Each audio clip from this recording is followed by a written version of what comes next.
You're listening to a Comics XF podcast.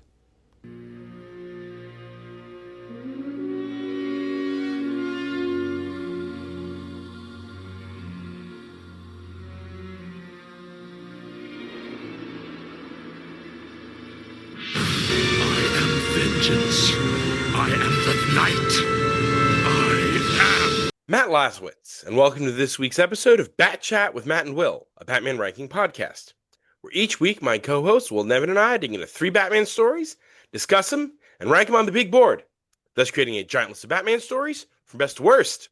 Will, how's it going tonight? It's going great, Matt. Saw a rocket go into space tonight. Yes. I had a beer, I had cake, I had pizza, a donut. I had a goddamn mint moon pie, and let me tell you, it was good. Sounds like a good night. Well, I mean, the night was good, but the mint moon pie was especially good. The moon pie people are doing some crazy things. Huh.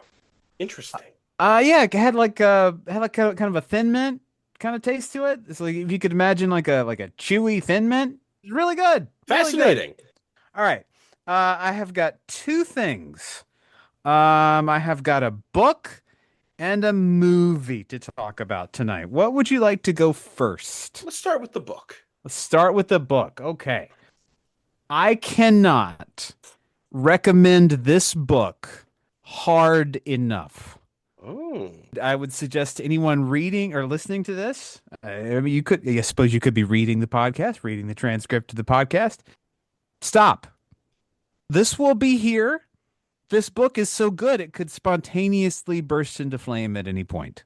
The book is Tradwife by Saratoga Schaefer, and it is delightful. It is everything I have ever wanted in a book.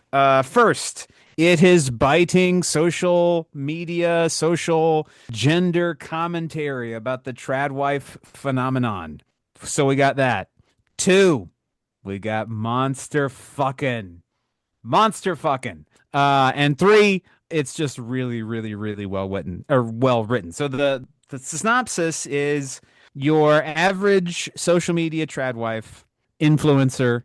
The thing she wants most in the world is a baby. She goes to the wrong haunted wishing well to get that baby. And we have a whole saga of personal growth and monster fucking. It's really good. Really good. Huh. Like all of you out there, crack this thing open. Tradwife, Saratoga Schaefer, you will not regret it. Perfect book. Perfect.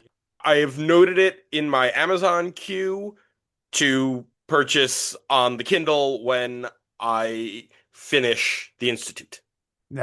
You will not regret it. I know you're gonna love it. If you love your scary books, you're gonna love this. It's fucking perfect. Second, I'm at the gym today. You know, I might have talked about this before. They have this cardio cinema room, and like you can go and you can be on the treadmill, you can watch the movie, but they have the movie playing on a TV like outside of the room too, so you can take a peek and see what's going on without having to walk all the way in there. I'm going to tell you a cast. And I think it might be the wildest cast I have ever seen. And I want you to see if you can figure out this movie. Okay. I don't think you'll get it. If you do, I'll be really impressed.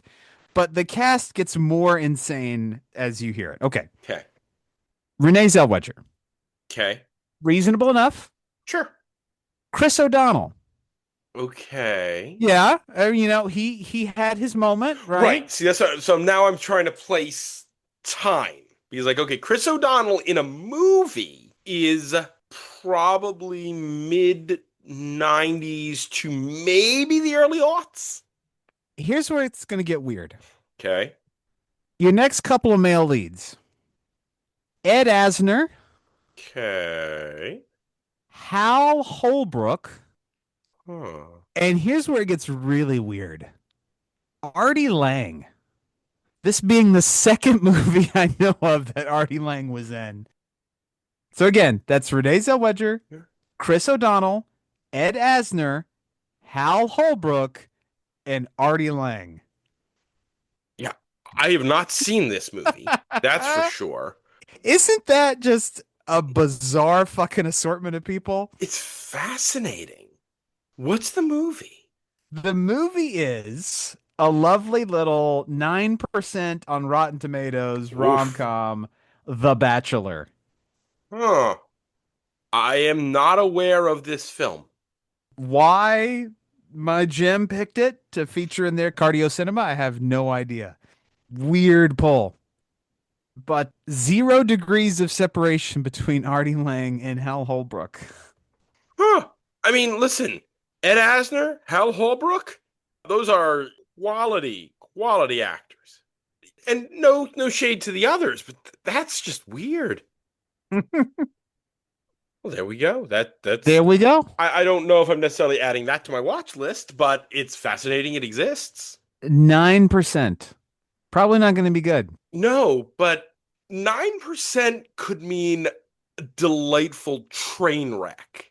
It's your like 35% that's like, this thing is just kinda here.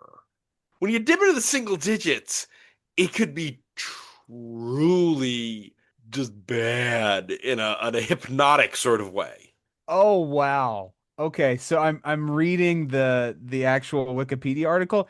The cast gets weirder, if you can believe it. Okay. Mariah Carey's acting debut. Oh, hell's bells, man. And apparently James Cromwell is also in it. Woo! Someone else, good actor. You still haven't Marie, seen LA Confidential, have you? I have not. You need to see LA Confidential, Will. I know. It's my jam. It really is. And had a good assortment. Not that this is any segue or anything, but we had a good assortment of hard-boiled stories tonight that I enjoyed. Yeah. I mean, unless you've got anything else, we can dive right in. We got a lot of story to discuss tonight. This is probably the most stories we've ever had. I'm fairly certain, yes. I was thinking the same thing. Tonight, the first story of the night will be us ranking story 700. God damn. So we decided to go with one of our favorite themes, which are anthologies. Two full-on anthologies and one that is weirdly similar or is one creator telling multiple stories. So it's not quite an anthology, but it's But it was in an anthology series. indeed it was. And when you're talking about anthologies and Batman, Legends of the Dark Knight is up there with Black and White as the two great Batman anthologies. Sorry, confidential. You didn't make the cut. Not so much. But our first story of the night is, and I'll go into the details on how this works as we have each time we discuss these. Batman Black Matt's and White, dissertation. Volume 2. This is Batman Black and White, Volume 2, numbers 1 to 6. This is edited by Mark Chiarello and Camilla Zhang. We will talk about the creators as we talk about the stories. The cover dates are November of 2013 to April of 2014. A collection of short stories from the noir to the horrific, the everyday to the supernatural, from some of comics' best talents. Yes, if you are buying Legends of the Dark Knight in collected editions, this would be considered volume 4 because they include in the numbering of those collected editions the backup stories from Gotham Knights. That is volumes 2 and 3 of those collections. But as miniseries go, volume 1 is the classic original Batman Black and White. And this is the second miniseries. So it is technically volume 2 of Batman Black and White as a miniseries. But as a trade, it is volume 4. Comics, everybody. Aha. So, as we have done with these before, we're not going to go through these in, chronological order, so to speak, or how they appear. Do we want to start with the ones we like the most, or the ones we like the least, or How about we start with the most bizarre? Neil Adams. yeah. Batman Zombie. Fascinating. This seems like very much an Odyssey story where Neil had something he wanted to talk about and nobody really had the heart to help him shape it or give him a little hand or whatnot, and he just went off and did his thing. I think the idea, the kernel of a story at the heart of this, that Bruce is having this nightmare where Batman is a shambling, ineffectual zombie when dealing with society's greater ills and only is alive when he's pounding on supervillains, is a fascinating concept. Yes. But it is all over the place. It is overwritten. It is very sketchy in the art. It doesn't seem like it's inked. It's straight up pencils with not a lot done with them. And we have a big range of art and style and all sorts of things in this volume.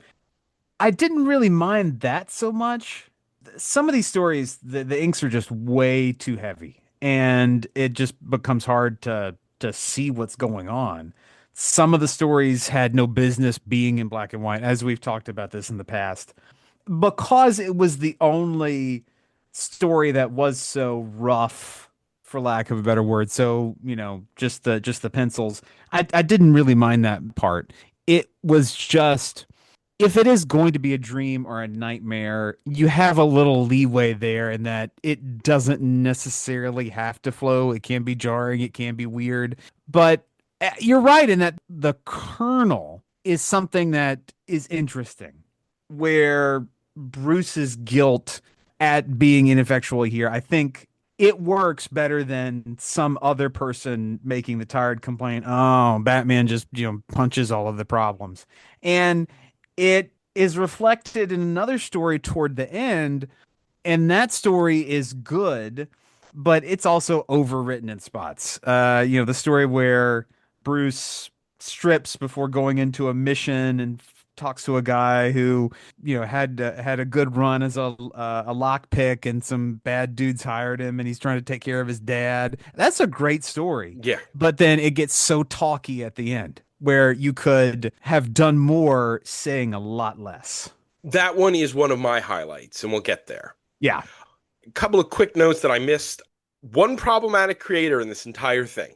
Problematic creator watch for Nathan Edmondson, the writer of Ghosts of Gotham, Sex Pest, harassment allegations. And Was that the one where ghosts were being captured or something? The Invisible Man. Ah, That's the ghost being captured is in the other anthology of the night. it all blends together, Matty boy. Oh, yeah. That had an interesting wrinkle at the end, but otherwise not great. Yeah, fairly forgettable. And I will say, this is the first we see this here. We see this in the next miniseries, and we see this in the as yet to be collected Brave and the Bold black and whites. This is where we really start seeing the DC going, hey, artist who wants to be a writer, do your writer artist thing on a black and white, and let's see how that settles out. And occasionally it works. Yeah. Oh, some of these absolutely it works. Others not so much. I don't have a story that immediately springs to mind on this, but I don't think anybody out there can write, draw, and letter. You just can't. So stop. You'd have Please to stop. go into the deep indies for things like that. People who produce and publish their own comics. So looking at this, so aside from that, was there anyone here that struck you as your favorite? As the one that is like, oh, this is let me hand this off to someone as a black and white that you should read. I've got a 1A and a 1B. 1A has got to be, talking about hard-boiled stories, has got to be the Batman Slam Bradley story. That was top notch. The whole package, the art, the story, the characters. Some of these characters are a little off. in spots. This was an angry ass, brutal Batman, and I'm like, he thought Selina had been hurt badly, so I'll give him a pass on that. That is She Lies at Midnight, written and drawn by Adam Hughes. And that all worked very well. That is one of the two from this volume that I went into it on this reread being like, I cannot wait to reread that one. I mean, Hughes did covers for Catwoman for a long time. And that one feels very adjacent to that Brubaker era. Mm. He wasn't doing the covers on at that point in that series, ironically, but Hughes captures Bruce, he captures Slam, he captures Selina, who's like, yeah, I lied. Look, I needed some scumbags taken care of. It, Silly boys were happy to do yeah, it. if I had just asked you, it would have gone below the Joker's latest attempt to poison the city's water and Eddie's most recent brain teaser. You would have gotten to it eventually, but we just take care of it now. And then, as angry as Bruce is, the very last panel, the little beat as he's got her handcuffed in the Batmobile. Can we stop for ice cream on the way? Fine. 1A, Yep. definitely great story. 1B, and this is maybe a different choice. I don't think it's the one that you have, or it might be. The Killer Croc story with the down on his luck vet and his little pet mouse. That might not be my 1B, but that is in my top five. Even in the Darkest Moments by David Macho and Ruben Pelajero. That was really solid and cute. Some of the story beats, the Lehman Brothers stuff, the guy winding up on the streets, that didn't all quite track, but it was good. Yeah, I liked the heart in that. Yes. My other favorite here, and this is, we've said this before when we've talked about black and whites. You either have to use the black and white, or you have to be coming at a Batman story from a slightly different angle. Mm. The one that I feel like came at this from a very different angle was Bruce from the last issue, Ollie Moss and Becky Cloonan. The group of women who gather and how a few of them have dated Bruce Wayne and the way they talk around what it's like to be with Bruce Wayne. That is a story that's always stuck in my head because we've never seen another story that's looked at a group of women who have dated Bruce Wayne and what that experience must be like. The one of them he bought out the entire opera house and then he left after 20 minutes and I was there alone and felt too uncomfortable to leave. That's very much a Bruce/Batman move. Or the other woman who's, when he's there for the cameras, he's alive and active. And then the minute the cameras are gone, it's like he's somewhere else entirely. Shock. It's fascinating to see a look at Batman from that angle. I just thought that was really novel. Yeah, and the layouts there, I think, were really good. Oh, Cloonan is top notch. The one you mentioned before was Hope by Jimmy Palmiotti and Andrew Robinson, about the guy who falls in with the bad crowd, but also is living in a mission and is clearly not a bad guy. And Bruce Wayne comes to him at the end. That's a trope. We've seen that how many times of Bruce helping a guy who was not a bad guy, but just got in a bad situation. But it's a trope that always works for me. Yeah. And Palmiotti, it's rare that Palmiotti writes on his own. He usually is co-writing with someone. And I don't think this is necessarily early, because he'd been co-writing Jonah Hex for quite some time before this. But yeah, a lot of these suffer from being a bit overwritten.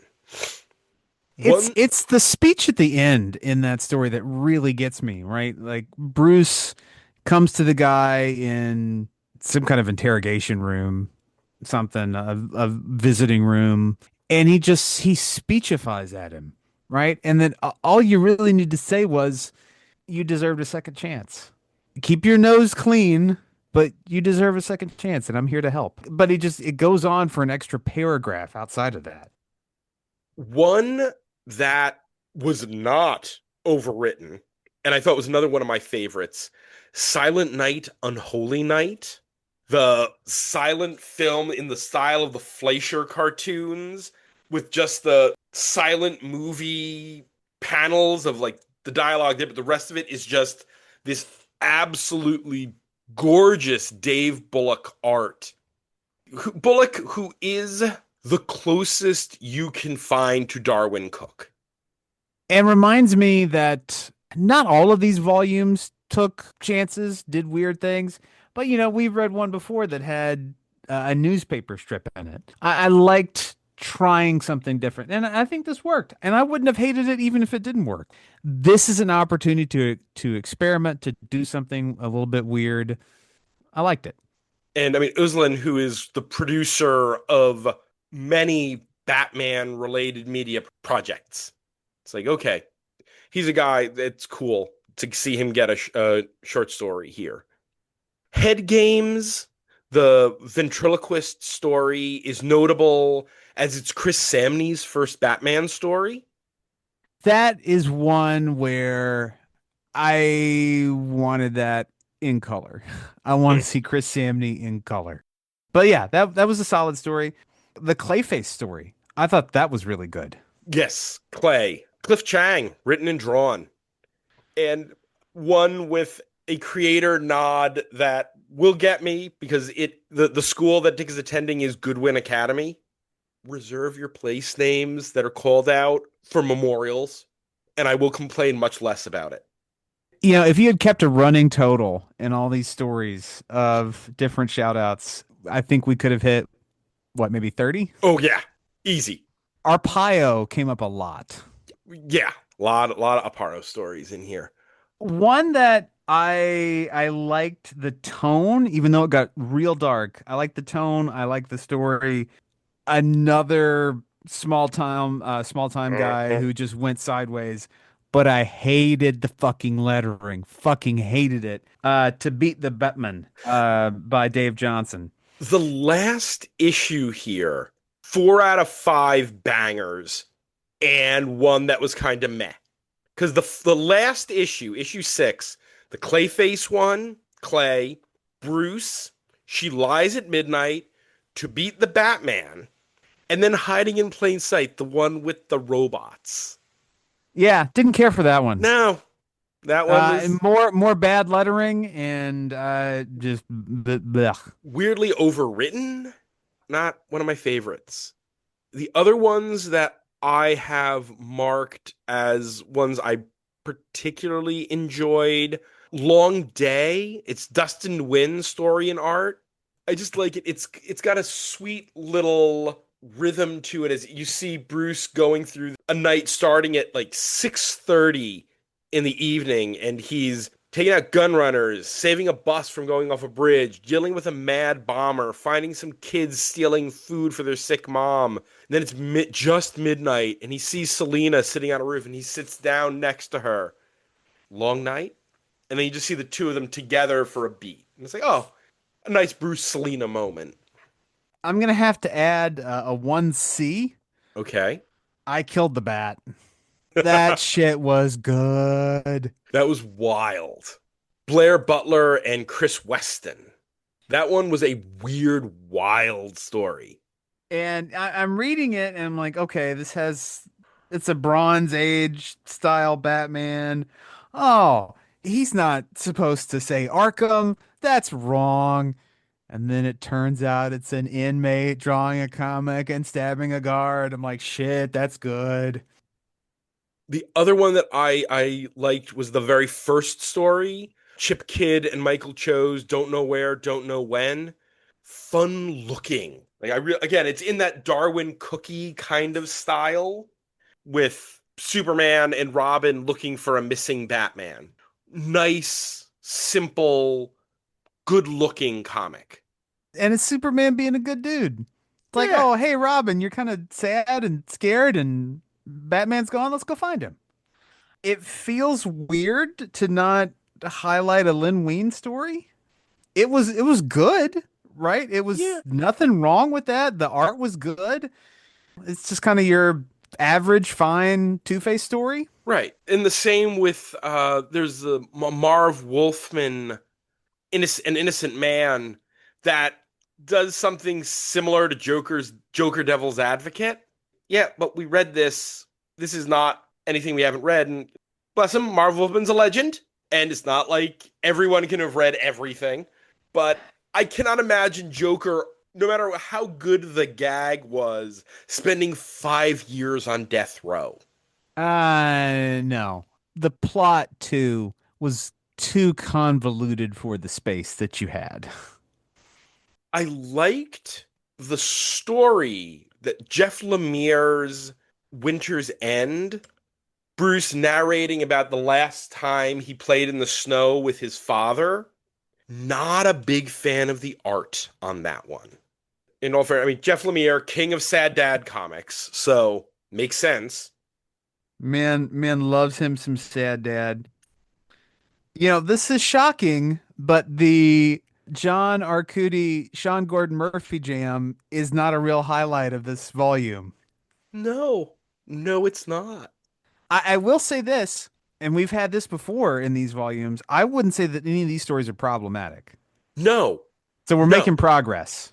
yes, But Batman fucking around with his car, meh. okay. T minus party from the Allreds, Mike and Lee. Fine, nice looking. The story itself was just kind of there. I think the closest thing that we get to problematic is, of course, from Dan Didio. Oh, yeah. The idea that Man-Bat's kids have been abducted by someone who is coded as a child predator, and Batman's just like, yeah, Man-Bat can fuck him up. Just whatever. I'm cool with it. Yeah, less great there. The minute I saw Diddy, I was like, oh, man. Yeah. That and the Arcudi Murphy story are probably the lowlights here. Yeah, not huge on the really wonky sci-fi one. The one that really read like one of those 50s goofy Batman stories with the aliens and the language and the translating and all that. But it was The one that novel. actually cited some of those or referenced some of Yes. those weird. Yep. But it was trying something, and I will give it credit for that.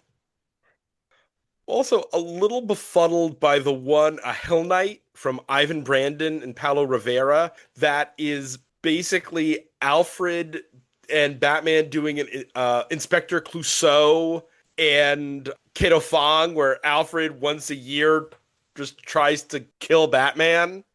Motherfucker crashed the Batmobile into the Batcave, then fell into the Batcave, then almost bombed the manor. Alfred, you're gonna have to clean all that up. Very well, sir. As I think we've seen with every black and white, the highlights tend to supersede the lowlights. Yes. You wind up with a net positive on all of these. Yes. And you faithful listeners out there, you could crack this open and find something that you love that maybe we didn't highlight. For example, Into the Circle, Mm. right? That's got a fun little twist on it. I could see somebody out there like really loving that. There's a Lee Bermejo short in here that if you really dig the Lee Bermejo stuff, it's right in that strike zone. Sean Galloway's Missing in Action, very cartoony, very big and brassy. It's fun. It's not one of my favorites here, but it's fun. It's a good anthology and very varied. I feel much more varied than our other anthology tonight. Yes. Different tones, different styles, different creators, different sensibilities, and very generally, very broadly, success. Are you about ready to put this one up on the board, Will? Let me see if there's anything else that I liked. Space Between was fun. Batman, perhaps on the River Styx. Yep. Cat and Mouse, I thought had a neat little idea to it. The guy running from Batman and Batman chasing him, clearly in a sort of year one era from the late Keith Giffen and Javier Pulido. Great creative team. Final word, the Paul Dini story. Cute. Yes. Dini and Stefan Rue. That was a fun little Harley and Ivy story. Thumbs up. Oh, that means it's time for story number 700. Batman Black and White, Volume 2, the Volume 4 trade. Put it on the big board. So, we're going to do a little deeper dive into the board than we usually do. I'm going to hit each of the hundreds, and you can insert as needed. Okay. Spots just so we give everyone a full view as we're about to hit 700. Oh boy, we're gonna be here all night. Story number 1 is the post-crisis origin of Batman, Batman Year 1. Coming in at a sexy 69. It's Batman Annual number 4 from Volume 3, every day. At 100 is Batman Black and White, the Gotham Knight Stories Volume 2, the Volume 3 trade. At 200 is The Origin of Batman, the first appearance of Joe Chill. At 300 is Injustice Gods Among Us, Year 2, Volume 2, the second half of the Lantern War. 400 is Hot House, the 2-issue Legends of the Dark Knight Poison Ivy noir. Coming in real high, not nearly as close to the bottom as it once was at 420. It is Batman number 255, Moon of the Wolf. At 500 is Major Arcana, the story where the Joker summons the demon Etrigan. At 600 is Gods of Gotham, where the Greek gods possess Gotham villains, and Wonder Woman and her family team up with the Bat family. And all the way at the bottom at 699, it's 3 Jokers. Oh, it sucks since it's about to be number 700. Okay, so right now, the volumes of Black and White are at number 10, at number 60, at number 100, and at number 101. I think this is probably in between 60 and 100. There definitely felt like there was something of a fall off in volume 3 while still being good enough to be 101. But I don't think this quite hits just some of the heights. And I mean, obviously it's not touching that original volume. And we still have some. We were talking about this off air last week, and I shit talked, some of the creators. We still have some legendary folks on this book. Like the shit we reserve for late career Neil Adams, look, the earth is flat. We all know it. He's a visionary. Lin Wayne. Yep. Marv Wolfman. These are greats of the Bronze Age, for sure. I mean, I will give you a flat out a ceiling here. Give it to me. My ceiling is at no higher than 75, Night of the Reaper. I like that. I'm willing, I'm not saying it's 76, but I'm just saying I can't see it going higher than that. I think we can do a pocket. I would put it above Mystery Casebook at 91. Read my mind. So between 91 and 75. And I'm looking pretty hard smack dab in the middle. Clown at Midnight at 83. The monkiest of astronauts. Okay, here's the thing. This is either going to be 84 or 85. Yeah, I agree. 84 is DC Pride 2022. No single story in this hits like that Kevin Conroy story. Oh, fuck you for reminding me of that story. But I think on the whole, this is more of a Batman book. And I think generally we are probably, if we were giving numerical values to the stories, okay, this is more stories, it might average out higher, but the Conroy story is so fucking good. And the only reason it's down there is that there's other stories. If the Kevin Conroy story was the only thing, top 20. Oh, for sure. I think this goes in at 85 Okay, on the strength of the Conroy story. sounds good to me. But yeah, you could certainly do a lot worse than just tearing through all of these black and white volumes. As you said, you if you read these, you will find a story that will speak to you. I cannot imagine if you have any interest whatsoever in Batman as a character, you could not find at least one story that's like, yeah, that's my Batman in these volumes. Our second story of the night is Stories. This is Batman Legends of the Dark Knight, number 94. This has story and art by Michael T. Gilbert, colors by Digital Chameleon, letters by Willie Schubert, and edited by Archie Goodwin. The cover date is May of 1997. Trapped in an elevator, a group of Gotham citizens attempt to convince a skeptic that Batman is real with a series of very different tales of the Dark Knight. As a starter, this is riffing on Salman Rushdie, right? Oh yeah, dude's name is Saul Fisher. Are you a Seinfeld guy at all? No.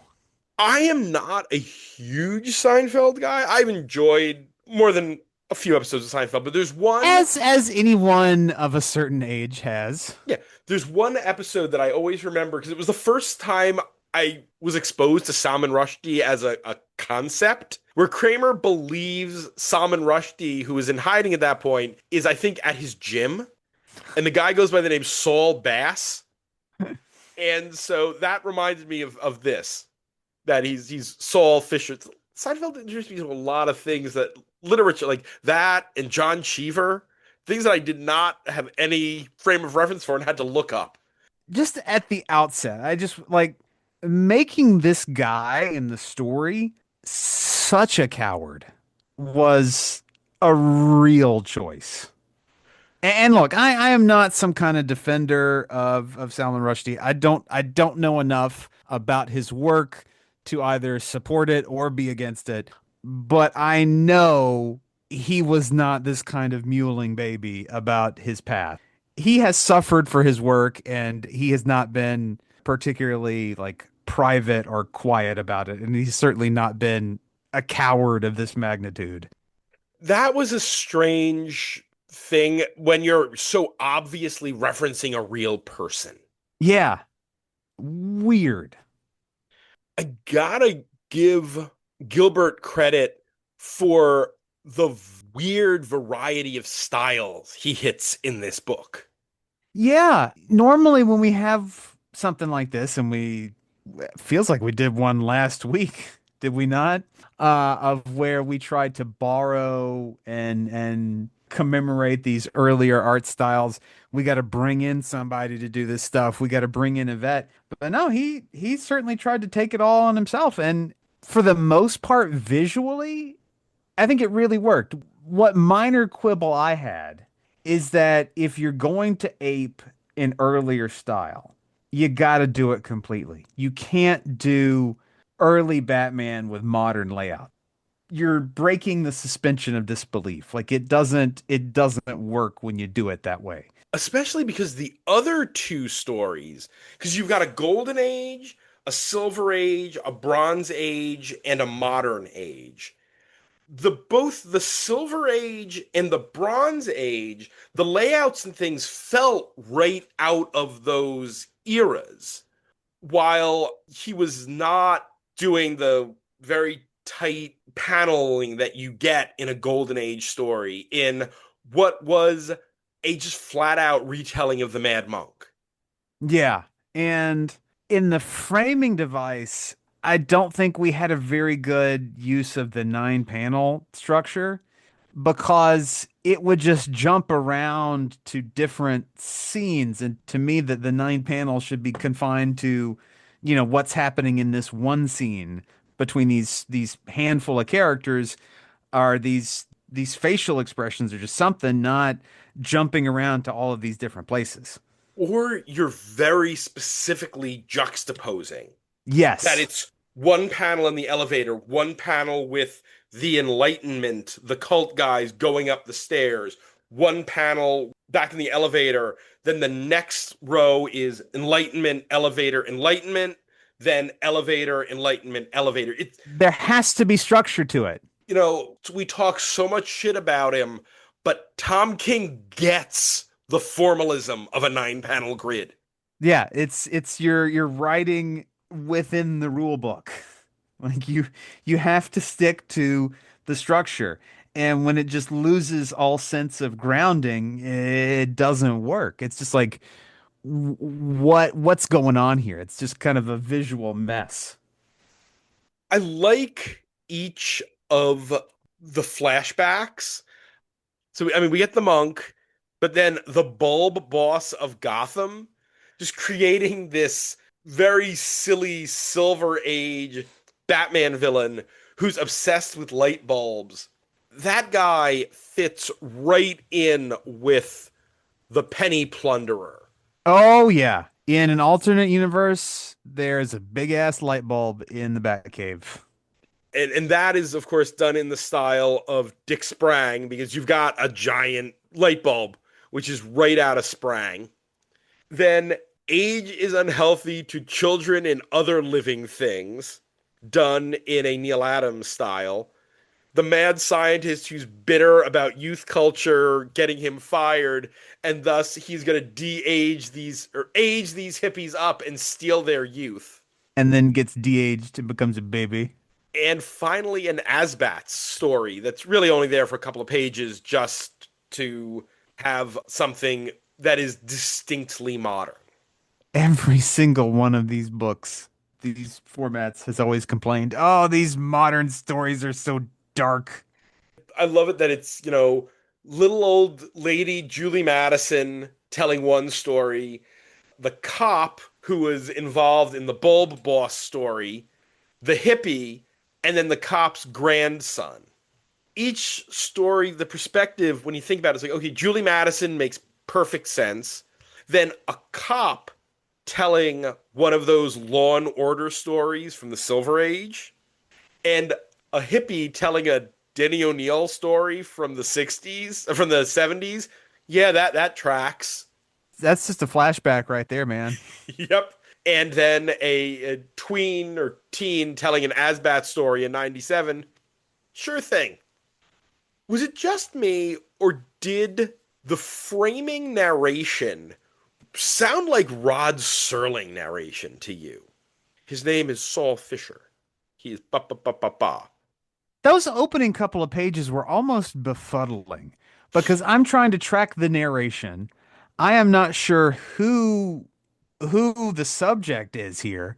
We got all these people on this elevator. I have zero clue what's going on until like 3 pages in. One of these things I wonder how I read it the first time, because I don't remember how it felt. I knew the story this time. But the ending the story with there are none so blind as those who will not see sounds like a Serling mic drop at the end of a Twilight Zone monologue. Why do we have to make this guy, who again is based on a real guy, why do we have to make him such a disbeliever in Batman?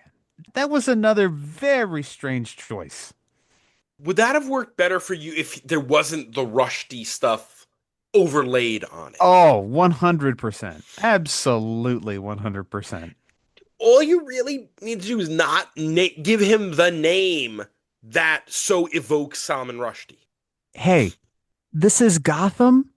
How many mob informants are in Gotham?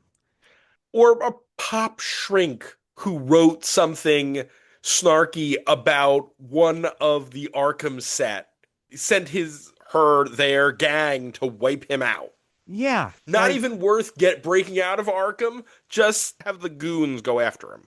because I guess if you really want to kind of deconstruct this and think about it, like we don't really explore what this guy's book is, but I guess if you want to kind of try to make it all make sense, it's about a lack of faith or attacking faith or something like that. That's the only way this makes sense in my head. It seems like he condemned a cult. That there's this cult, the Enlightenment. It's Branch Davidian Yeah. sort of But vibe. again, I'm trying to tie this to his specific also lack of faith in Batman. So Mm. uh, uh, squashing those two things, it is he just lacks faith or He will only believe what he can see himself. That's yeah. in the narration over and over again. If we could have just made this like a Carl Sagan, I think it would have worked. Julie Madison, a life without faith is a terrible thing. You must be terribly lonely. I did forget to mention the name of the mad scientist is Age Aquarius. That's some good shit. That's I good was like, shit. okay, that's pretty good. Okay, yeah, I'll give you that. This is such a weird little story, and it's one that has stuck with me over the years because I don't think I'd ever read anything quite like it. The closest is a tragically not on Infinite story called The Batman That Nobody Knows, about Bruce taking a group of underprivileged kids on a camping trip and all of them telling stories about how they picture Batman. I think it was Batman 250. And it was in the greatest Batman stories ever told, but is not readily available. Nailed it. 250. But that is not an issue up on Infinite. Why would it be? If that was available, it would have wound up in an episode with this book. But since it can't be readily accessed, I'm like, someday we'll be able to do an episode of the greatest Batman stories ever told that we haven't covered, and we'll include that one. Hey, this might be a new thing on Comixology. Oh, It looks like some entrepreneur has started doing bootleg comic scans. interesting. So there is on Kindle, there is a BM 1940 Part 250 with that cover. Who Huh. knows if it's actually real, but because there's no quality control on Amazon, it is available. Fascinating. What a smart little entrepreneur. Batman himself, other than the Batman in these stories, doesn't do a whole lot. He winds up taking out all of the Enlightenment thugs before they can kill this guy. There's a whole thing with Jim Gordon and a SWAT captain that's we've seen 100 other times of Gordon's. No, we need to give Batman more time, More time, damn it. and he's Captain Gordon, so we're in year two era here. I prefer Lieutenant Gordon. It's a good issue, as you said with the black and whites. It's always fun to see someone try something. Yeah, And Gilbert I, is definitely trying something here. I have some story notes, but I think they're not going to do any good at this point. Probably not. No. Oh, that means it's time to put Batman Legends of the Dark Knight number 94 stories on the big board. Oh boy. All right, so let's start. There's not an easy comp for this one off the top of my head. So let's just start with top half or bottom half. The middle right now is War of the Assassins, the Ra's al Ghul versus the Sensei for the control of the League of Assassins, Denny O'Neil story. I think this belongs in the top half. Okay. Then we move up to the current 300, which is City of Madness. I think we can keep going. 250, Archie meets Batman 66. Okay, I'm going to stop you at Crisis of Infinite Scoobies at 248. well, I got to stop us at 252. Blades. I know, but it's not better than Blades. Look, Blades is a solid comp. It's Legends of the Dark Knight. It's 3 issues instead of the one, but we got to have some damn consistency in this series, and we have to support Blades. Just so for not going above Blades, I'm trying to find a floor. I would put this above Batman Grendel. And that's at 291. This is just more accessible. Yes.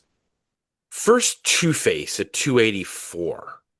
Again, we're clearly more historically significant there. I think maybe right below that. That is one of the better Golden Age stories we've run into, and some of the weirdness with the Salman Rushdie stuff, I think puts this below. It doesn't quite beat that. Yeah, again, I think if you had just made it a Carl Sagan and then he comes around at the end, like there has to be growth in this character. But we didn't have that here. I mean, if you were gonna do something again with that Rod Serling-esque narration, you needed to more lean into the surreality of a Twilight Zone. Hey, it's 285. This is a clearly a book we enjoyed and liked, but it had its flaws. As we all do, Matt, as we all do. Indeed. And our final story of the night is Detective Comics number 1027. This is yet another anthology, edited by Paul Kaminsky, Dave Wielgus, and Brian Cunningham, with a cover date of November of 2020. To celebrate Batman's 1000th appearance in Detective Comics, DC gathers some of comics' top talent to share stories of Batman, past, present, and future. Funny thing I realized looking at this, because I was like, we must have done this for the column, right? Ah, we did 1100 for the column. This was the week before we did our first column, Aw. or within a week of when we did the first column, week or two, within a month, because our first column was Batman 100, the end of Joker War, and this has the last Detective Comics tie into Joker War at the very end. So we were like within a week or two of when we started doing the column. One of these stories is not like the other. One of these stories just doesn't belong. Let me figure it out. Maybe two, I guess. I can figure this out. Only because of the creator, the writer involved feels very out of sync with nearly all the other writers here. Bendis? No, No, okay. Shit, I don't know then. Marv Wolfman. Nearly all of these creators are modern creators from like Yeah. 2000 forward, and Wolfman is an 70s and 80s guy. Dan Jurgens a little bit as well, but the Jurgens story was supposed to be the beginning of a big thing that didn't go anywhere. But we got first night out of it. Yes, exactly. So worth it. But I just felt it weird that you've got Scott Snyder, James Tynion, Tom King, Grant Morrison, Bendis, Kelly Sue DeConnick, Fraction, and Marv Wolfman. Well, that's at least some effort to bring the larger, wider history of Batman into this with folks who are still around. Absolutely. I'm not saying it's a bad thing. And I actually liked the Wolfman story quite a bit. It felt weirdly out of place with all of these other much more modern creators. And of course, having Bendis on this now just immediately dates it. Yeah. During the big Bendis is here era. Bendis is coming. The only Batman story he did aside from Universe in the Walmart comics. What a wild era. A wild era. Kids, we were worried about people scalping Walmart print comics. Wild. This one, I think there are fewer stories. I kind of feel like we might as well just go through these bit by bit, one by one as they were there. Yeah. The first story is Blowback from Peter J. Tomasi and Brad Walker, who were the creative team on Tech at this point. I say this not intending any offense. This is a Pete Tomasi story. It is just telling a Pete Tomasi story. It's fine. Brad Walker does some nice art on this one. It's Batman breaking out of a death trap with some nice like pinup art of Yeah. most of the classic rogues. There we go. There's not a lot to this one. The Masterclass by Brian Michael Bendis and David Marquez. I like this one a lot. I like a story where the whole Bat family kind of gets together and the talkiness of a Bendis comic works with large groups of characters. And this is one with the Aparo building. This is one of the mentions of Aparo, but there's some really fun Bendis pithy dialogue here. It made me really wish that I liked Bendis's Young Justice more because I like his Tim Drake. I like that Tim is the one who's getting in a lot of like, I would like to go a whole day without talking or thinking about the Joker. Please. And it's Killer Croc. Why do you think it's Killer Croc? It smells like Killer Croc. I was really confused by Croc's inclusion here. Like, I literally don't understand how he first came into the story. I don't like, I'm looking at the page right now and I'm still confused. Dead guy's wife's a monster fucker. See, now that helps. Dead guy's wife, fucking Croc. He tries to blackmail her. Croc goes to put the fear of God into him. He has a massive coronary and drops dead. I think I eventually understood that at the end, but how the Bat family stumbles onto Killer Croc first, I don't understand. When he actually confronts them at the end? No. Like, this is on the 6th page of the story, the 9-panel grid. There's dried blood on that. Cynthia Marcus. Why is that name familiar? I'll look it up, but the killer was Killer Croc. A couple of panels later, Barbara says, how do you, what, or either Barbara or Stephanie asks Tim how he knows his Croc, and he says he smells Croc. Bottom of the next page, Tim, Killer Croc dropped him here and ran off that way. Why Killer Croc, says Barbara. I smell Killer Croc. That's not Killer Croc smell. That's downtown Gotham smell. No, that smell is more fishy with a more mildewy. I don't smell Killer Croc. Oh, okay. So I think I was just really confused by the Tim Drake dialogue in that page that I was looking at. It's like, I'll look it up, but the killer was Killer Croc. There should be some kind of break in there. I'll look it up, beat. The killer was Killer Croc. That makes more sense to me with his, oh, I smell Croc. Okay. That helps a little, Matt. Okay. I like Marquez's art in this story. I like his Croc. If you're going to have a monster Croc, that's a good monster Croc. Good monster Croc. I'd fuck that monster.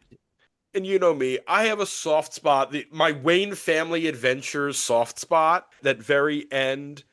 Tim's, okay, I'm going to say it. I'm really glad we got together like this.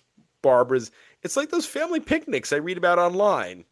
And then Bruce is, you're a fine bunch of detectives. Each and every one of you. I like it when Bruce gets to as close to sentimental as he's ever going to get. Next up is Many Happy Returns, Fraction and Zdarsky. And as far as I can tell, it's Fraction's first Bat story. And Zdarsky on art. Yeah, I mean, back when that's what he did. Back when Fraction and Zdarsky were doing sex criminals. Bunch of perverts. I like Zdarsky's art. I like that you've got a panel in here that's a reference to the Bat Dance. Is this too much? Is Joker sending Batman a birthday present every month for 22 years? Is that pushing it a little? Or is it just, it's Joker? Of course he's done shit like that. Of course he's done shit like that. And I'm just noticing this, and what a fun little inclusion. Every alley is crime alley if you believe in yourself. Man, Zdarsky can draw. Like it's a shame that the last thing he did was, I think, Public Domain, the book he wrote and drew about the comics industry, like a thing about, comics creators and publishing and such like that. But man, I really like the art on this story. And I love a lot of Joker's like random little gifts, like the ashtray, the badly painted Batman and Joker art, but also trying to kill the Teen Titans. Well, sometimes kids need a killing. And just that the final birthday present is, of course, him, you and me. We're gonna do this forever. Makes me look forward to Fraction doing more Joker over in Batman. And then we get Greg Rucka and Eduardo Rizzo's Rookie. Go, my fucking jam, Matt Oh, I Lazowitz. knew it. And mine too.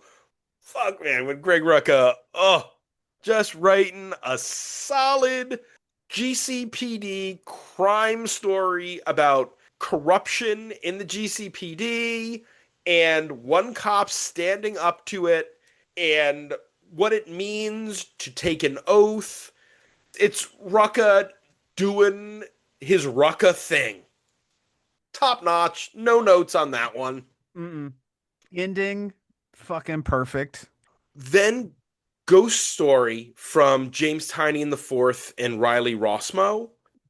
Other than Kelly Jones, Rossmo draws my favorite Deadman.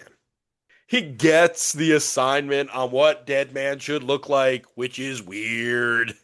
This is definitely a spoopy Tinyan story. Introducing another like really Spectre collector. And I like that Deadman's like, yeah, I know the name. Don't worry about the name. Trust me. You got to worry about this guy. In the same way that I liked Jeff Lemire's like sad dadness with the Thomas Wayne stuff in the black and white, I like Bruce and Martha in this story. It's always sweet to see little Bruce with the Waynes. Also, credit with the next one, 4 from Kelly Sue DeConnick and John Romita Jr. As far as I remember, I don't think DeConnick has done any other Batman, or at least not much. Maybe another short in an anthology. I liked that. I like when Bruce can factor into the story. And I like Bruce standing up to rich douchebags. With his floating umbrella. Yes, and his clumsy golf swing. Listen, the greatest fiction in comics is not men who can fly, it's righteous billionaires. Let's be fair. We know this. But the line at the end, men like you and me, we don't have to play by the rules. Maybe so, but who are we if we don't? Is such a thesis on Batman, about why he doesn't kill, about why he has these lines that he won't cross. Because he could break those rules, but he won't. Like that. I like that story. Then we get the Marv Wolfman. Marv Wolfman and Emanuela Lupacino's Odyssey. Is it the most memorable story? No. But Is it's it convoluted? yes. Yeah. But it's a fun little, what it felt like to me is very much an old time radio kind of thing, like short fiction of the 50s. This complicated. We found the lost sunken ship. Oh, the Nazis must have stolen the art treasures in the end, and it's fine. And then we get Detective Number 26 from Grant Morrison and Chris Burnham. Okay, Did you look up Detective 26? other than the fact that it's a reference to, the issue before Batman, so it's a proto that's the only thing I immediately took from it. Yeah, but like did you look up what was in Detective 26? No. See, I would just have assumed that Grant Morrison like pulled something from it. No, And no, no. maybe they did. But yeah, like the first story according to like the DC wiki is like a Slam Bradley story. Yeah. So like there is no silver ghost certainly in Detective 26. I thought for sure it was a direct lift. No. I think it was just they're having fun here. I like the real like hard boiled like shadow like narration, and this guy's setting everything up, and then he's getting ready for his first case, and that if the Silver Ghost doesn't tackle the scourge of crime in Gotham, who will? And then he sees Batman. Shove it, Gotham. Well, That's shit. that's the last time I made a vow. It's a good meta piece. Yes. It's cute, conceptually very funny. Undoubtedly, they could have done something much more complex and weird. But this is good for what it was. This was Morrison just deciding I've done how much deep, dark Batman. I'm gonna have some fun with this one. What a career arc. Doing some of the weirdest, deepest pulls, and then coming back for this and Deadpool Batman. Bless Just them and their weird, wild heart. yeah, just give me that money. Give me that money. And then on the other end of things, speaking of not a story that is, fun and light, Legacy from Tom King and Walt Simonson. Who sat back and was like, boy, hey, Tom King, you know how in some of those days Bruce just dies of some disease? What disease was it and how did he get it? Ah, I know. Let me tell you that story. Ah, cancer. Dr. Phosphorus induced cancer, which is a whole thing out of Starman. Because somebody hired Dr. Phosphorus to attack Jack Knight's dad, Ted Knight, who remember from Batman Hellboy Starman, the scientist, the original Starman. And yeah, in the end of the series, he winds up sacrificing himself partially because he knows he's dying of cancer from having to be near Dr. Phosphorus. It's like, wait, I've already seen that. Hey, the Simonson art, real nice. Simonson, who was, I believe, the co-creator of Dr. Phosphorus. And I like what it says about Batman. Even though Phosphorus has been bragging that, oh, you've got cancer now and you're going to die. And Batman is like, okay, I might, but I'm going to make sure you get treatments for your cancer because I might remember you in my death, but you will remember me in your life. And that is my legacy. It is a big old kick in the dick. It's what Batman is. It's why he keeps fucking saving the Joker's life over and over again. Outside of date night, has Tom King ever had fun with a story? Yes. Not often. There are some fun issues of his current run on Wonder Woman. Oh boy. Oh boy. Like a page. The thing is, there's like a page here and a page there. Like there are the occasional fun interlude or moment in a Tom King book. But generally speaking, he's not exactly known for writing fun. Kind of like if somebody was drowning, right? And they just kind of like got to the surface for a second, popped their head above water, took it just a mouthful, a lungful of both air and and then water, and then slip back under. Yeah, sounds about right. Sounds about right. Oh boy. Boy, oh boy. And from there, we go to Scott Snyder's As Always with Snyder and Ivan Reis. It's fine. It's not terribly memorable. No, and again, it feels like just one of these pin-up narration, let's do some fun things with the art kind of stories. But this is probably the place for this to showcase the history and the legacy and all of that. With these stories, you don't get a lot of space to tell a narrative. So I can see why a lot of these pieces just lend themselves to this kind of pin-up approach. Yeah, And I guess we probably do need to have some kind of nod toward Batman as team character, as off-planet character, as that sort of thing. And this is his more big science fiction-y team story. and The short story is a very specific art form, both in comics and in prose. And there are some people here, like Rucka, Fraction, DeConnick, Morrison, who I think really get what a short story needs to be.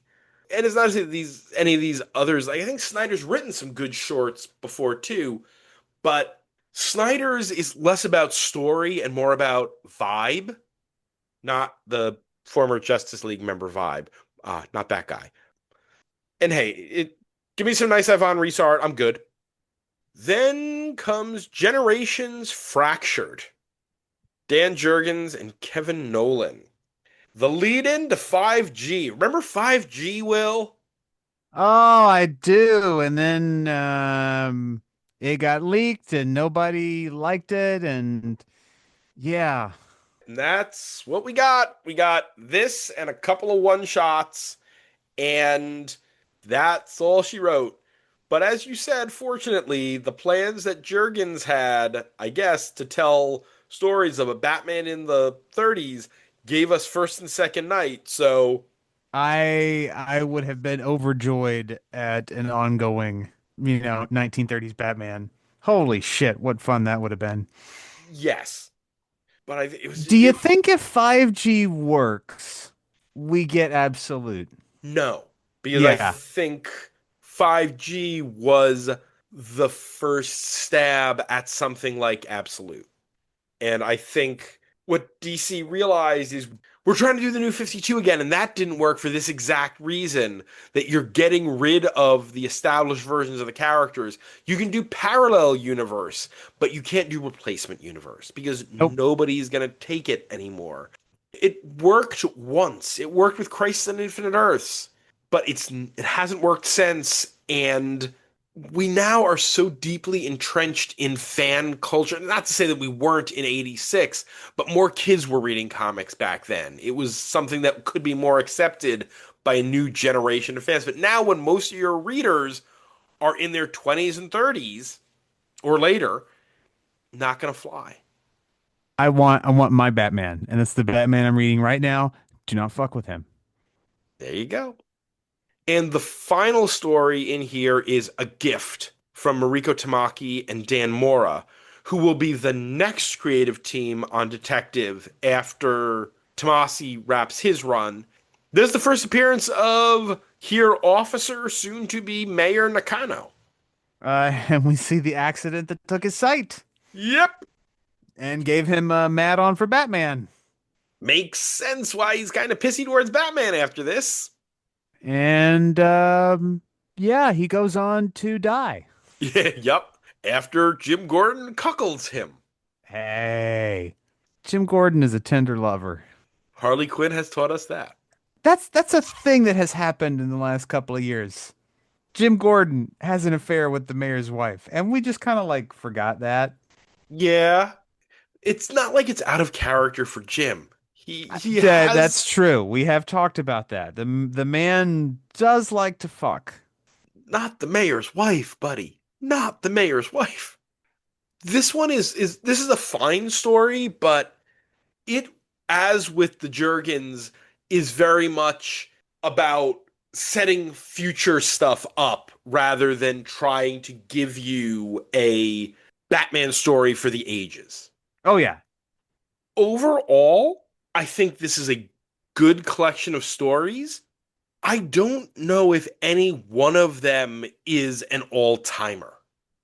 No, I don't think any of these really get at any solid emotional beats. Yes, certainly the King story tries, but he's done that elsewhere and he's done it better. The Rucka's the best. Oh, by far. And that's got the strongest narrative. I love the ending to that story. Again, we talked about it. Like no notes, other than Gotham Central should be celebrating like its 300th issue at this point. Yeah, I would still be reading it every day. Absolutely. And yeah, at this point it'd be like a Law and Order cast. We'd be cycling in new people. They would have done half a year in Metropolis. He could have done all sorts of stuff. Anything else? I do not believe so, sir.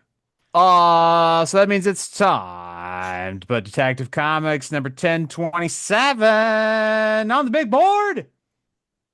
Above or below stories? I think it's got to be above. Yeah, But because agree. of the roster, right? This is nobody on here is necessarily doing their best work, but this is an all-star lineup Oh yeah, of your aughts creators. absolutely. And I think I would put that Rucka short up against a lot of other Rucka, and it would come out very well. Oh yeah. Yeah, I mean that this would slide in very nicely to the best of Gotham Central, for sure. We're not cracking the top 100. No. All right, let's start here. Gotham Central 11, Daydreams and Believers at 147. So that is the Stacy story. All right, I'll jump in here for this. Okay. My floor Mm-hmm. is Batman TMNT Volume 1 at 165. Okay. I think my ceiling is 137 made of wood. Brubaker with his Batman and Green Lantern and Jim Gordon all investigating a case from different angles.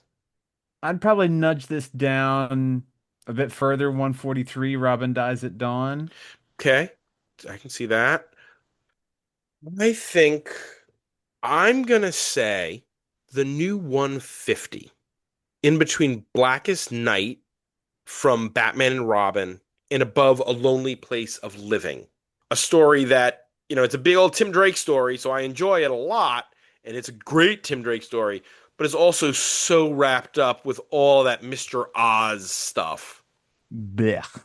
Yeah, that if it was just a little bit more straightforward, and this book has some really fun Tim Drake moments in it, so I'm able to say that.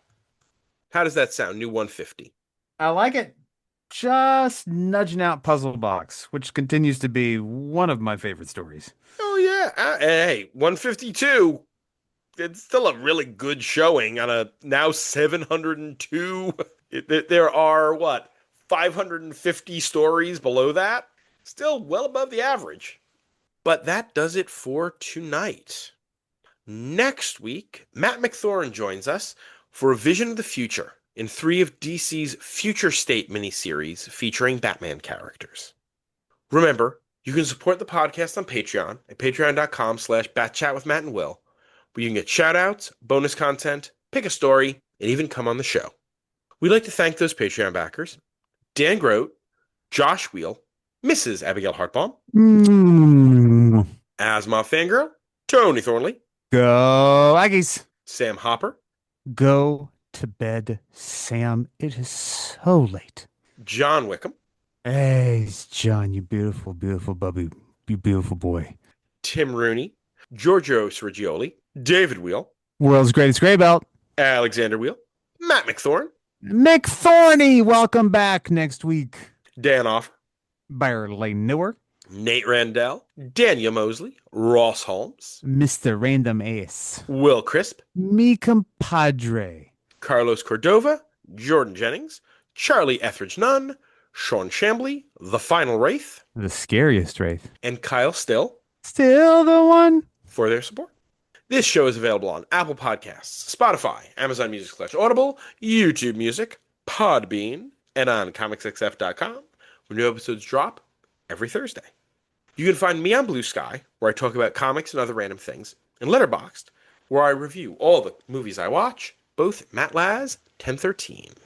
So I'm still on Twitter, but I got hankering for my goddamn Dick Nixon analysis, and I have finally moved on to Blue Sky. I have started an account. I am there. I am following people. I'm following Matt. I am blue skying. And Matt will follow you back now that he knows this. You still haven't found me on Goodreads, and I can't find I you. can't find you either. Goodreads is very difficult to find people. What the fuck? I use my full name and my full regular ass email. Mine is Matt Last 1013. That's the same thing it is every freaking where. It's so strange. Yes. You're not like it's not like a secret account on Goodreads, right? No, nor are you. I've searched for you and I can't find you. It's weird. What the fuck? Yeah, Goodreads, get your shit figured out. damn right. But yeah, so I'm on at the new place at Will Nevin Blue Sky, however the fuck those handles work. But I'm there. Goddamn, I have honors convocation. I have to get out my regalia, and then I'm gonna drink some water because I'm dehydrated, and then I'm gonna go to bed. Good night, Huntsville. And be sure to visit ComicsXF at comicsxf.com or ComicsXF on Blue Sky for our weekly Friday Bat Chat roundup of new Bat books. For my other show, the ComicsXF Interview Podcast, where my longtime best friend Dave Grote and I interview comics creators, retailers, publishers, journalists, and other related tradespeople, as well as all the other stuff Will and I are writing. And stay safe out there, folks. Gotham is not a place to be after dark.